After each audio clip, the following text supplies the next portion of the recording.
হচ্ছে এক চাকরি প্রার্থীর সঙ্গে কথোপকথন, যেখানে চাকরি প্রার্থীর কাছ থেকে নেওয়া টাকা ফেরত দেওয়ার কথা হচ্ছে। যিনি টাকা দিয়েছেন তাকে শাসাচ্ছেন বড়ইয়ার বিধায়ক। হ্যালো স্যার, শুভ বিজয়া। আপনি পুজোর মধ্যে সব টাকা ফেরত দেবেন বলেছিলেন। পুজোর মধ্যে নয়, দ্বাদশী ত্রয়োদশীর মধ্যে কথা হয়েছিল। তুমি অ্যাকাউন্ট নম্বর দিও, আমি ট্রান্সফার করে দেব। কালকে ব্যাংক খুলুক, সরি কাল নয় পরশু, সোম মঙ্গলবারের মধ্যে ট্রান্সফার হয়ে যাবে, পেয়ে যাবে। ব্যাংকে দেবেন? হ্যাঁ ব্যাংকে দেব। তোমার জন্য লোন করতে হলো। লোন তো হলো না, তোমাকে 6 দেব আপাতত, বাকি পরে দেব। পরে কবে স্যার? পরে কবে দেখে নিচ্ছি। জায়গা টায়গা বিক্রি হচ্ছে, সেগুলো হলে আস্তে সুস্তে নিতে হবে, একবারে পারবো না। আমাকে তো জানো, আমি এক কথার মানুষ। আপনি বলেছিলেন একবারে দেবেন।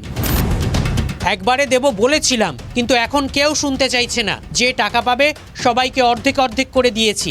শোনো, তোমার অ্যামাউন্টটা এমন কিছু নয়। একজন 17 পাবে, তাকে 7 দিতে হবে। তুমি 12 পাবে, 6 দিচ্ছি। আসানসোল, শিউরি সবাই 17-18 পাবে, তাদেরগুলোকেও অর্ধেক অর্ধেক দিয়েছি। টাকা যখন দিতে লেগেছি, টাইম লাগবে, দিয়ে দেব।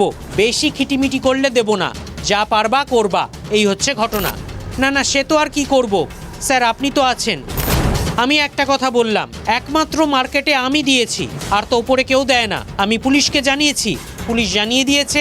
আপনি তো নিতে যাননি, আপনার বাড়িতে এসে টাকা দিয়েছে, তাতে আপনি চুপ করে বসে থাকুন। আমি কিন্তু তা নয়। ঠিক আছে, শোনো, বেশি কিছু করবা তো আমি FIR করে দেবো, চুপচাপ। আমি বলছি টাকা নিতে হবে 2-1 দিনের মধ্যে। তোমাকে অর্ধেক দিচ্ছি, বাকি টাকাটাও ধীরে ধীরে দিয়ে দেবো।